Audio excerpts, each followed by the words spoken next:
नमस्कार, मैं हूं दीपाली राणा। आप देख रहे हैं योर मनी और आपकी फाइनेंशियल प्लानिंग करने के लिए ये शो हर रोज हम आपके लिए लेकर आते हैं ताकि आपके तमाम सवाल हम शामिल कर सकें, आपको सिखा सकें कि कैसे आप बेहतर तरीके से अपने गोल्स को पूरा कर सकते हैं, किस तरीके की प्लानिंग करके आप अपने सपनों को पूरा कर सकते हैं। तो योर मनी में आप अपने सवाल भेज सकते हैं। तरीका नोट कर लीजिए क्या है इस शो में शामिल होने का। आप सोशल मीडिया प्लेटफॉर्म्स के थ्रू, ईमेल के थ्रू या व्हाट्सएप के थ्रू कनेक्ट कर सकते हैं। हमारा व्हाट्सएप नंबर है 7045220000। आप अपने क्वेश्चन हमें भेज सकते हैं। इसके अलावा आप #AskAwazYourMoney फेसबुक, ट्विटर पर जाइए, सवाल लिखिए और हमें अपने क्वेश्चंस लिख भेजिए। तो ये है तरीका इस शो में पार्टिसिपेट करने का। इसके अलावा आप हमें ईमेल भी भेज सकते हैं। आज आपकी सभी क्वेरीज को आंसर करने के लिए ऋषभ देसाई हमारे साथ मौजूद हैं, जो कि रूपी विद ऋषभ इन्वेस्टमेंट सर्विसेज के फाउंडर हैं। ऋषभ, नमस्कार, स्वागत है आपका। और आज हम बात करेंगे रिटायरमेंट प्लानिंग की, क्योंकि ये बहुत इंपॉर्टेंट एस्पेक्ट है हमारी इन्वेस्टमेंट्स का और हमारी फ्यूचर प्लानिंग का। तो किस तरीके की प्लानिंग होनी चाहिए, म्यूचुअल फंड के थ्रू हम किस तरीके से रिटायरमेंट प्लानिंग कर सकते हैं, ये समझने की कोशिश करेंगे। तो पहले तो ये बताइए कि आमतौर पे लोग म्यूचुअल फंड प्लानिंग के थ्रू रिटायरमेंट प्लानिंग नहीं करते हैं, या तो वो प्लान्स लेना प्रेफर करते हैं या पीएफ में पैसा डालना पसंद करते हैं, यानी ट्रेडिशनल इन्वेस्टमेंट टूल्स को आमतौर पे ज्यादा कंसिडर करते हैं इन्वेस्टर्स। बट क्या म्यूचुअल फंड्स के थ्रू भी रिटायरमेंट प्लानिंग की जा सकती है और ज्यादा अच्छा कॉर्पस एक्यूमुलेट किया जा सकता है? दीपाली जी, नमस्कार। आपका धन्यवाद मुझे शो पे बुलाने के लिए। आपने बहुत करेक्टली पुट किया कि हाँ, काफी लोग mutual fund through retirement plan नहीं कर रहे, क्योंकि काफी अनअवेयरनेस है और वो रिस्क की वजह से काफी डर जाते हैं। मगर बिकॉज ऑफ जो लैक ऑफ अवेयरनेस है कि जो वॉलेटिलिटी है, जो म्यूचुअल फंड, जो इक्विटी म्यूचुअल फंड्स में जो आती है, वो आप लॉन्ग टर्म के लिए आप इन्वेस्ट करेंगे तो वो वॉलेटिलिटी काफी हद तक कम हो जाती है, मतलब नेग्लिजिबल हो जाती है। आप देखेंगे तो रिस्क सभी प्रोडक्ट्स में होता है, चाहे कि वो इक्विटी हो कि फिक्स्ड इनकम हो कि गोल्ड हो। रिस्क सब प्रोडक्ट्स में होता है, just because of lack of awareness की वजह से इक्विटी म्यूचुअल फंड्स में अंडर पेनिट्रेशन हो रहा है।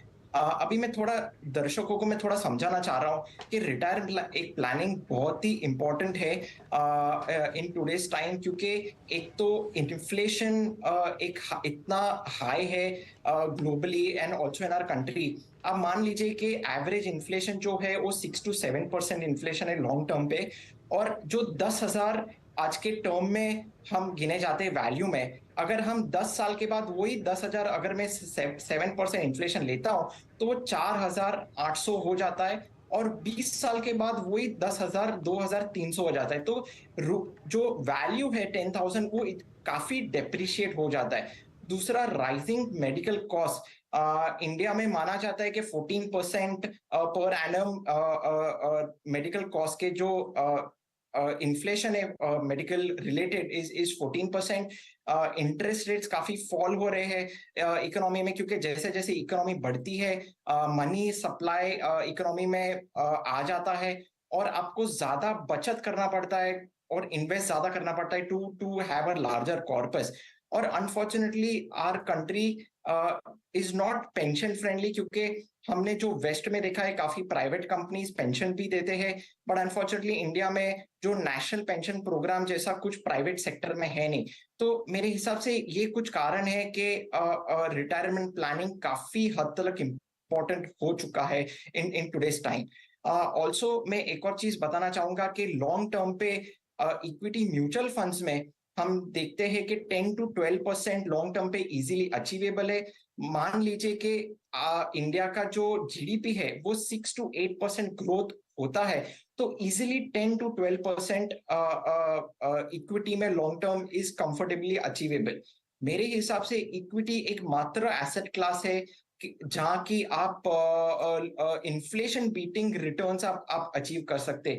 सो मेरे हिसाब से आप जितना बचत हो सके, जितना अचीव हो सके, आप जैसे अर्निंग स्टार्ट होता है, मान लीजिए कि आप 25 साल के 25 साल से आप कमाना स्टार्ट कर रहे हैं, तो 20 to 25% of your overall portfolio, जो सॉरी ओवरऑल जो आपका सालाना का जो सैलरी है उसके 20 to 25% बचत करना चाहिए और इन्वेस्ट करना चाहिए।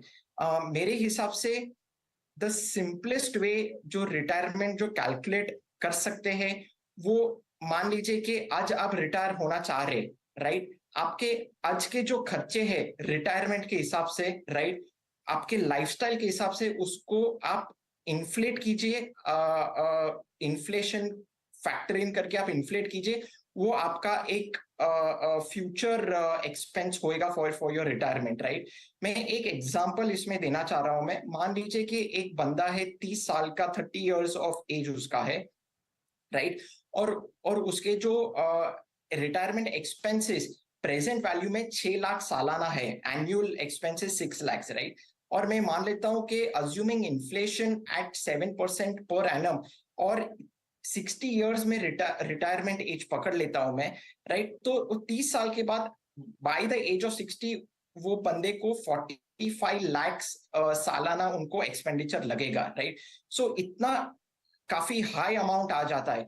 अभी मान लीजिए कि अब मैं 90 साल तक में जी रहा हूं मैं, राइट। और मैं मान लेता हूं मैं कि फ्रॉम 60 to 90 जो 30 years में पकड़ लेता हूं मैं, आफ्टर फैक्टरिंग इन्फ्लेशन, और मैं मान लेता हूं कि आप इक्विटी से आप रिडीम करके आप फिक्स्ड इनकम सेफ इन्वेस्टमेंट में आप इन्वेस्ट करते बाय द एज ऑफ 60, मैं मान लेता हूं उसका जो 5% CAGR रिटर्न्स में पकड़ लेता हूं मैं, तो आपको करीब करीब बाय द एज ऑफ 60 आपको 18 करोड़ रुपया का कॉर्पस रिक्वायर्ड होएगा फॉर योर रिटायरमेंट। और ये कॉर्पस को अचीव करने के लिए आपको from the age of 30 51,000 rupees की एक SIP करनी पड़ेगी, अज्यूमिंग 12% CAGR रिटर्न्स। सो ये एक ब्रॉड समरी है, एक कैसे रिटायरमेंट प्लान कर सकते हैं, कैसे, क्योंकि रिटायरमेंट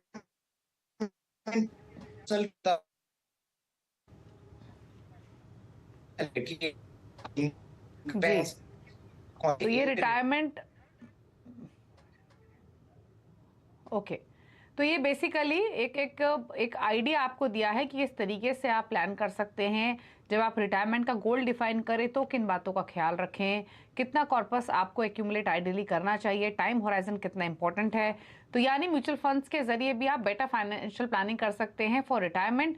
अब सवाल ये है कि अगर आप पोर्टफोलियो क्रिएट कर भी रहे हैं म्यूचुअल फंड्स का रिटायरमेंट के लिए, तो किन फंड्स को मिलाकर करें, क्या तरीका होना चाहिए। तो तरीका आपको पता लग चुका है। रही बात फंड्स की, तो शो के आखिर में हम पूछेंगे ऋषभ के कुछ टॉप 4 फंड्स, तो उन फंड्स के साथ डेफिनेटली आप अपनी शुरुआत कर सकते हैं इन्वेस्टमेंट की। तब तक हम कुछ क्वेरीज ले लेते हैं, और पहले कॉलर ईशान दीक्षित हमारे साथ मौजूद हैं। ईशान नमस्कार, बताइए क्या सवाल है आपका। मैम, मैं म्यूचुअल फंड में इन्वेस्ट कर रहा हूँ पिछले 5 साल से। जो बीच में मैंने अपने फंड निकाले थे घर बनाने के लिए, अभी फिर से मैंने SIP चालू की है। अभी 7,500 की SIP चालू है, क्योंकि मेरा ऐसा है लोन भी कट रहा है 15,000 का, तो उसका 10% के हिसाब से मैंने कुछ SIP रखी है और कुछ है। और मैं नेक्स्ट मंथ से 5,000 रुपीज की SIP बढ़ाना चाहता हूँ, और मेरा टारगेट है 60 ईयर्स, उनके 30 ईयर्स बाद मेरे को 2 से 3 करोड़ रुपए का टारगेट कुछ मिला मुझे।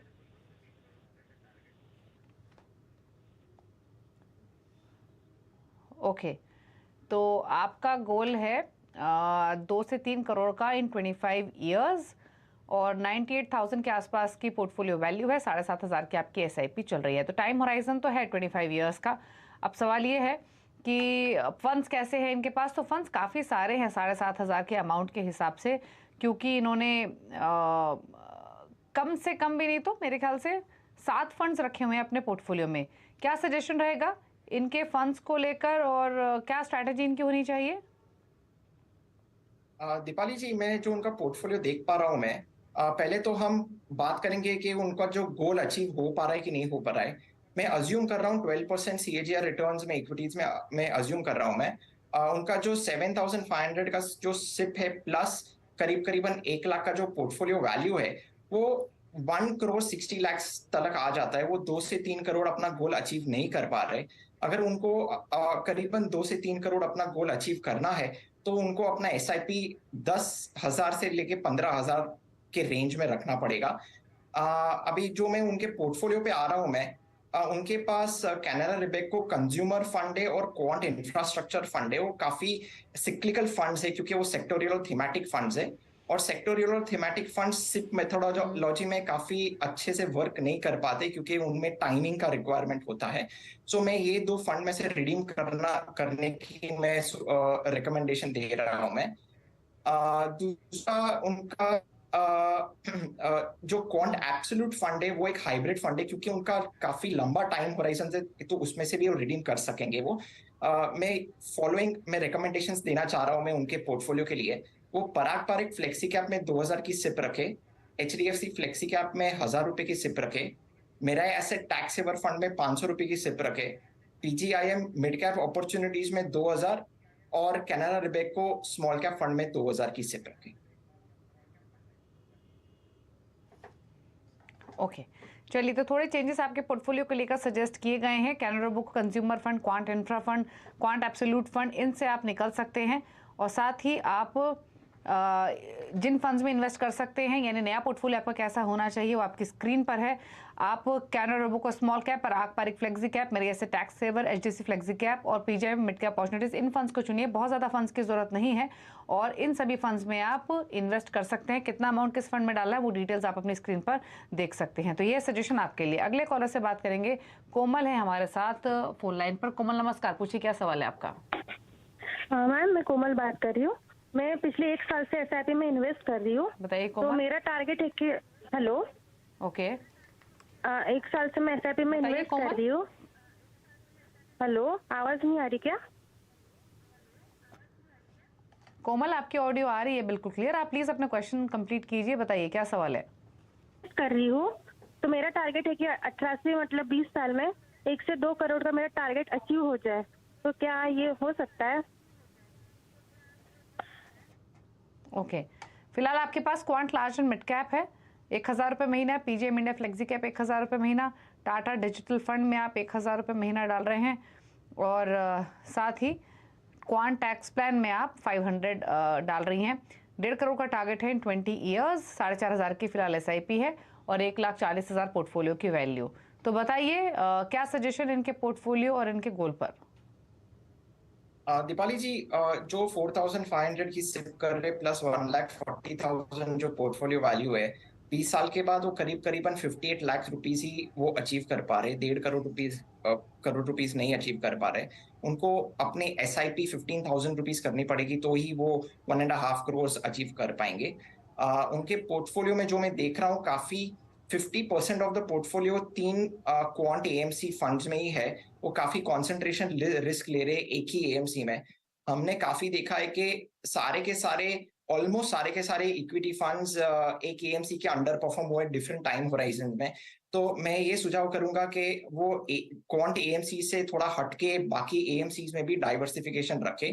टाटा डिजिटल फंड वो सेक्टोरियल फंड है, काफी सिक्लिकल है, सिप मेथोडोलॉजी शायद से वर्क ना करे।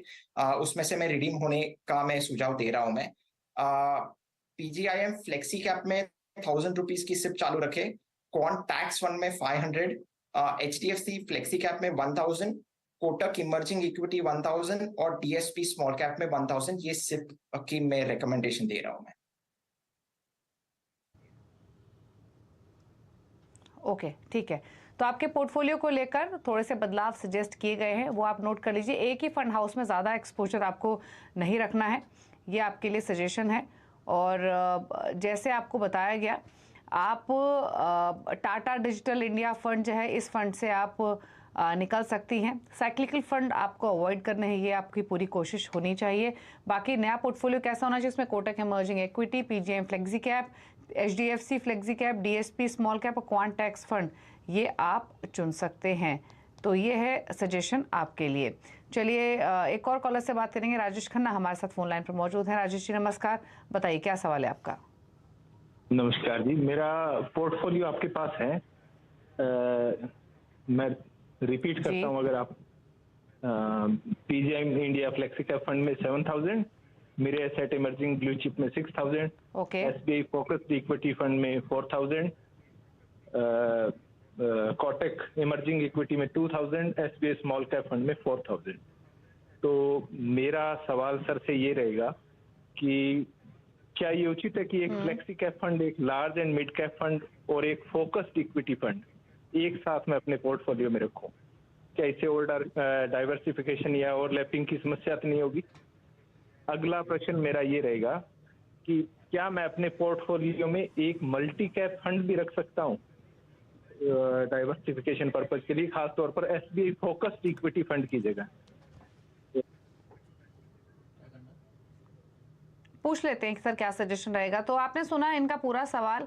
23,000 की इनकी SIP है, 15 लाख पोर्टफोलियो की वैल्यू, 2.5 करोड़ का टारगेट 12 ईयर्स में लेकर चल रहे हैं। लेकिन जैसे इन्होंने बताया अपने पोर्टफोलियो को लेकर, मल्टी कैप फंड को लेकर, क्या सजेशन रहेगा ऋषभ आपका? दीपाली जी, उनका जो सिप और जो करंट पोर्टफोलियो वैल्यू है वो अपने गोल को अचीव नहीं कर पा रहे। करंटली 12% में CAGR रिटर्न्स पकड़ रहा हूं तो 1 करोड़ 32 लाख आ रहा है।